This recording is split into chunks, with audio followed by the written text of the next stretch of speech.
Hello students. आज हम एक नया चैप्टर स्टार्ट कर रहे हैं जिसका नाम है dissolution of form. Dissolution of form. देखिए बच्चों,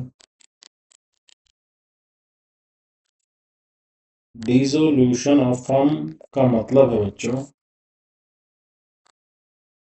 फर्म आज के बाद अब काम नहीं करेगी, यानी जो फर्म का बिजनेस है वो कंटिन्यू नहीं कर पाएंगे।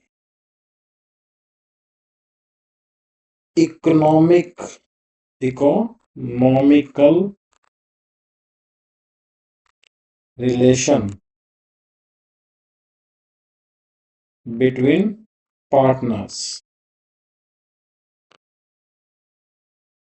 क्या हो जाएगा? खत्म हो जाएगा, एंड हो जाएगा। वहीं आपने सुना होगा डिसोल्यूशन ऑफ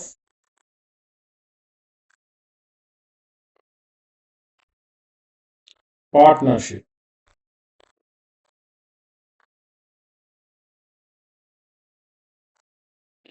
जिसका मतलब होता था कि रिकॉन्स्टिट्यूशन हो रहा है फर्म का। फर्म का क्या हो रहा है? रिकॉन्स्टिट्यूशन हो रहा है।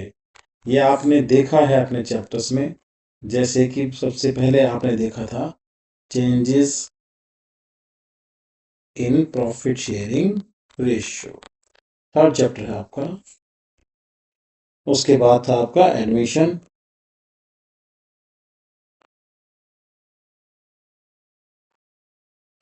फिर था आपका रिटायरमेंट, और उसके बाद आपने सेम चीज देखी डेथ ऑफ पार्टनर। इन चारों ही चैप्टर में पार्टनर का जो अपना रिलेशन होता था वो एग्जिस्ट करता था, वो पार्टनर रहते थे विद सम चेंजेस। जैसे उनका प्रॉफिट शेयरिंग रेशियो बदल जाता था। जनरली आपने यही देखा है, प्रॉफिट शेयरिंग रेशियो बदल जाता था, पर ऐसा जरूरी नहीं है। कभी इंटरेस्ट ऑन कैपिटल भी चेंज हो सकता है, कभी सैलरी भी उनकी बदल सकती है। पहले एक बंदे को ज़्यादा मिल रही हो, अब एक बंदे को कम मिल रही है। तो अगर उनके आपस में कोई चेंजेस होते थे, इकोनॉमिकल चेंजेस होते थे, फाइनेंशियली जिसे आप बोल सकते हैं, तो एक रिकॉन्स्टिट्यूशन ऑफ फर्म उसे बोला जाता था। उसे ही बोला जाता था डिसोल्यूशन ऑफ पार्टनरशिप। यानी पहले वाली पार्टनरशिप का जो रिलेशन है वो खत्म हो गया, नए सिरे से रिलेशन चल रहा है।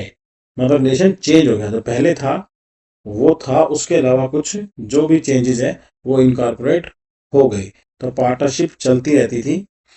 पर यहाँ पे जब हम बात करते हैं इस जगह पे, बिजनेस अगर खत्म हो गया है तो फिर आज के बाद वो लोग पार्टनर नहीं रहेंगे। अब देखिए, जब बिजनेस खत्म हो गया है,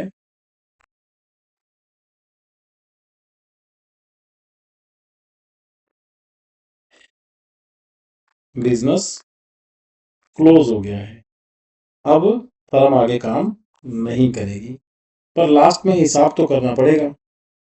अब हिसाब करने से मेरा मतलब है लोगों के पैसे देने पड़ेंगे। कहाँ से देगी फर्म? सर, फर्म एसेट्स को बेचकर उनको क्या करेगी? रिलाइज करेगी, उन्हें बेच देगी। एसेट्स रिलाइज्ड होंगे और आउटसाइडर लायबिलिटीज की पेमेंट होगी। सर आप एक बात बताइए, क्या उसके अलावा कोई पेमेंट नहीं होगी? नहीं बच्चों, होगी, बट मैंने फर्स्ट स्टेप बताया है। इसके बाद धीरे धीरे हम आगे बढ़ेंगे। सबसे पहले इनकी पेमेंट होगी, उसके बाद पार्टनर ने, किसी ने लोन दिया हुआ है, लोन गिवन बाय पार्टनर,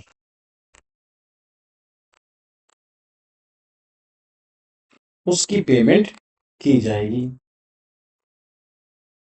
फिर बाद में कहीं जाकर नंबर आएगा कैपिटल अकाउंट्स, पेमेंट की जाएगी। तो ये इसी उसमें सीरियल में रहेगा, फर्स्ट, सेकंड और थर्ड, बदलेगा नहीं। सबसे पहले बाहर वालों का पैसा देना पड़ेगा। उसके बाद जाके फिर आप लोन गिवन बाय पार्टनर की बात कर सकते हैं, क्योंकि ये तो घर वाले हैं, इन्होंने तो ये क्या था, रिस्क लिया था, तो सबसे आखिरी में पैसे इन्हें ही मिलेंगे। अब क्योंकि बिजनेस हो गया है बंद, बिजनेस हो गया बच्चों क्लोज्ड, तो आप अकाउंटिंग में क्या करेंगे? सर बुक्स को क्लोज करेंगे। बुक्स क्या होंगी? क्लोज हो जाएंगी। मेरे कहने का मतलब है, देखिए, जो एसेट्स थे उन्हें खत्म कर दिया जाएगा और जो लाइबिलिटीज थी उन्हें भी खत्म कर दिया जाएगा। सर ऐसा क्यों कह रहे हो? देखिए, जब बिजनेस क्लोज होगा तो फर्म एसेट बेच के लोगों के पैसे देने की कोशिश करेगी, एसेट रियलाइज करेगी और आउटसाइडर लाइबिलिटीज की सबसे पहले वो पेमेंट करेगी। एसेट रियलाइज क्या एक ही दिन में हो जाएंगे? अगर हम अपनी शर्तों पे, अपने रेट पे अगर अपने एसेट्स को बेचेंगे तो वो नहीं बेच पाएंगे बच्चों। हमें क्या करना पड़ेगा? देखिए, अगर हम एक एक करके बेचेंगे तो maybe it takes time, 6 महीने, एक साल। अब अगर इतना समय हम इनको रियलाइज करने में ही लगा देंगे तो हमारे पास बहुत सारी कॉस्ट बढ़ जाएंगी। जिस तरह हमें उस जगह का रेंट पे करते रहना पड़ेगा, ठीक है, वहां पे कुछ स्टाफ वगैरह, वॉचमैन वगैरह, वो कुछ भी जो भी होगा, चौकीदार वगैरह भी रखना पड़ेगा, नहीं तो सामान चोरी हो जाएगा। कल को वहां बारिश वारिश आज गई और वहां पे कहीं लीकेज हो गई और पानी में सारा स्टॉक क्या हो गया, बर्बाद हो गया, तो स्टॉक की भी केयर आपको करनी पड़ेगी। तो मेरे कहने का मतलब है, अगर आप अपनी शर्तों पे ये सब बेचने लगोगे तो समय बहुत लग जाएगा। तो हमें डिसोल्यूशन में, at the time of dissolution, हमें सिखाया गया है कि आप एसेट्स की वैल्यू को जीरो कर दीजिए। एसेट्स को आप जीरो कर दीजिए। सर कैसे होगा? देखिए, एसेट जब बढ़ते हैं तो आप डेबिट करते हैं, आपको रूल पता होगा, एसेट, एक्सपेंस और लॉसेस जब भी बढ़ते हैं तब डेबिट होते हैं, और लाइबिलिटी, कैपिटल, रेवेन्यू जब भी बढ़ते हैं तब क्रेडिट होते हैं। तो सर हमें इसे अगर खत्म करना है तो हम इसे क्रेडिट तो कर देंगे, पर डेबिट किसे करें? वो कहता है क्योंकि बुक्स को बंद कर रहे हैं, कोई बहुत ज़्यादा अकाउंट हमें खोलने नहीं है, जितने अकाउंट हमारे पास हैं उन्हें हम क्लोज करना है। फिर भी उन्होंने एक टेम्परेरी एक अकाउंट बनाया, रियलाइजेशन अकाउंट, रियलाइजेशन अकाउंट। वो कह रहे हैं आप मान लीजिए कि आपका फर्म, आपका ये जो है एसेट जीरो वैल्यू पे होगा, जिसके चलते आपको नुकसान हुआ। तो नुकसान हुआ है, तो अगर आप रियलाइजेशन अकाउंट की बात करें, इसके नेचर की, तो मैं बताता हूं आपको। रियलाइजेशन अकाउंट में बच्चों अगर कुछ बेनिफिट्स की बात होगी तो इस तरफ लिखा जाएगा, और कुछ लॉसेस की बात होगी तो इस तरफ लिखा जाएगा। ठीक ऐसे ही हम कहा करते थे, रीवैल्यूएशन अकाउंट में फायदे की बात को हम यहां लिखते थे क्रेडिट साइड में, और लॉसेस की बात को हम डेबिट साइड में लिखते थे। पर यहाँ पे बात अलग है। वहां पे क्या होती थी रिवैल्यूएशन अकाउंट में? वैल्यू जो है बच्चों, वैल्यू चेंज होती थी एसेट्स और लाइबिलिटीज की। पर यहाँ पे तो एसेट खत्म हो गई हैं, एसेट्स को क्लोज कर दिया गया है। तो नुकसान हो गया है तो रियलाइजेशन अकाउंट में हमने डेबिट कर दिया। ठीक इसी तरह वो बोलते हैं लाइबिलिटीज को भी क्लोज कर दो। तो लाइबिलिटीज अगर क्लोज हो जाएंगी, लाइबिलिटीज की वैल्यू को आप जीरो कर दोगे, तो आपको एंट्री डालनी पड़ेगी liabilities account debit. Outsider liability की बात हो रही है सिर्फ, रियलाइजेशन अकाउंट्स में आउटसाइडर लाइबिलिटी की बात की जाएगी टू रियलाइजेशन अकाउंट। और रियलाइजेशन अकाउंट में आप एक फायदे की बात कर देंगे कि हमें हमारी लाइबिलिटीज हमारी जीरो हो गई है, हमें फायदा हुआ है। ठीक है, कभी ये हमें फायदा हुआ नहीं है बेसिकली, ठीक है, पर क्योंकि एसेट की वैल्यू को अगर हम खत्म करेंगे तो नुकसान हमें नजर आ रहा है, और जब इससे अगले स्टेप में जाएंगे तो आप समझ जाएंगे कि ऐसा हम क्यों कर रहे हैं। अब देखिए बच्चों, होगा क्या जब हम बात करते हैं इससे थोड़ा सा आगे की, तो देखिए होगा क्या। अच्छा, आउटसाइडर लाइबिलिटीज से क्या मतलब है मेरा? सर आउटसाइडर लाइबिलिटी में bank loan, creditor, outstanding expenses etcetera.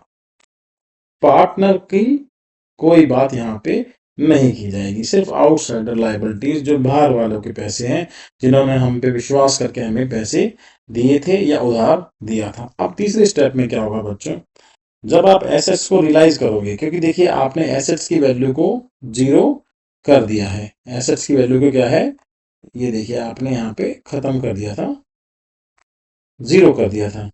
तो क्या हुआ, अब आपके एसेट सारे जीरो वैल्यू पे हैं। अगर जीरो वैल्यू की चीज अगर 1 रुपए में भी जाती है, सपोज कीजिए आपके घर में कोई कचरा पड़ा है, आपके किसी काम का नहीं है, तो इस टाइम एसेट की यही हालत है। एसेट्स को आप जीरो कर चुके हैं, एसेट्स किसी भी काम के हमारे नहीं है, उनकी कोई भी वर्थ हमारे पास नहीं है। सर ऐसा कर क्यों रहे हैं, देखिए अगर हम एसेट्स को एसेट समझ के बेचेंगे ना, तो समय लग जाएगा, और जो हम नहीं लगा सकते, क्योंकि समय लगेगा तो अदर कॉस्ट हमारी बढ़ जाएंगी। तो हम कभी आपने देखना, कई बार जब बिजनेस सेल होता है या कोई कंपनी डूबती है, तो वो अपना सारा सामान बेच देते हैं। तो उसमें ये नहीं होता कि ये लोगे तो आपको इतने का पड़ेगा, वो लोगे तो इतने का, उनमें लमसम बात की जाती है, और उसे जो भी मिलता है वो उसे मान लेते हैं कि हमारा इतना यूटिलाइज हो गया। वो यहाँ पे वही बात है कि एसेट्स को जब जीरो मान लिया है, वो इसीलिए माना गया है ताकि ये जल्दी से जल्दी सेल हो जाए, जो मिलता है वो मिल जाए बस। ठीक है, तो देखिए जीरो हो चुके हैं एसेट्स, उनके बदले में अगर कुछ भी पैसे मिलते हैं तो बैंक में तो आएंगे ही आएंगे, या कैश आएगा, जो भी आएगा, बैंक अकाउंट डेबिट। आप बोलोगे सर टू एसेट्स अकाउंट, नहीं, एसेट्स क्लोज हो चुके हैं। देखिए अब जीरो के जो एसेट्स थे उनके बदले अगर कुछ भी मिला, सपोज कीजिए रुपए मिले हैं इनके बदले 1 लाख, सारे जो हमने एसेट थे जिनको हमने जीरो किया, उनके बदले हमें 1 लाख रुपए मिले हैं, तो क्या है, फायदे की बात है। तो आप रियलाइजेशन अकाउंट में रिकॉर्ड कीजिए फायदा 1 लाख।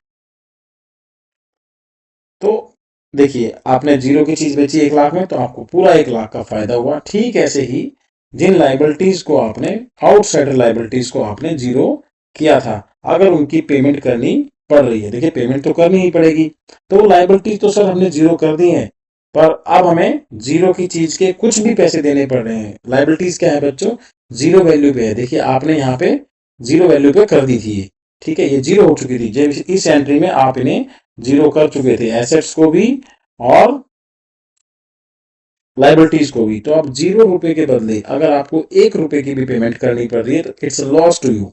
तो आप लिखेंगे realisation account debit to bank account. अगर आपको कैश में बोला है तो कैश अकाउंट। सपोज कीजिए 50,000 रुपए देने पड़े, क्योंकि आपने तो उनकी वैल्यू जीरो की थी, तो 50 के 50 क्या है, आपके लिए नुकसान है। ये बात आप अच्छे से समझ लो बच्चों, कि जिस चीज की जीरो वैल्यू कर दोगे एक बारी, और वो जीरो वैल्यू आपने इसलिए की है ताकि जल्दी से आप अपना सामान बेच पाए, अगर उसकी इंडिविजुअल वैल्यू लगाओगे हैं तो वो सामान बिकने में लेट होगा। अपनी शर्तों पे अगर बेचोगे तो मार्केट में जल्दी नहीं बिकेगा। अगर आप बहुत सस्ता बेच दोगे, आप ये समझ के बेचोगे कबाड़ है, तो रातों रात बिक जाएगा, क्योंकि जितना भी लेट होगा, ठीक है, उतना नुकसान होता रहेगा। तो देखिए एक बार इसका आप स्क्रीनशॉट अगर लेना चाहें तो ले सकते हैं।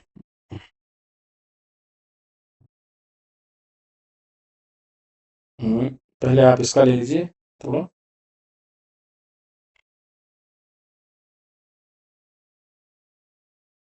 अब आप यहां से इसका स्क्रीनशॉट ले सकते हैं।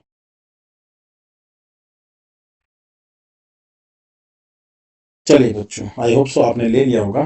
तो देखिए मैं अपनी बात को फिर से दोहरा रहा हूँ, एसेट्स को आपने जीरो किया, लाइबिलिटीज को आपने जीरो किया।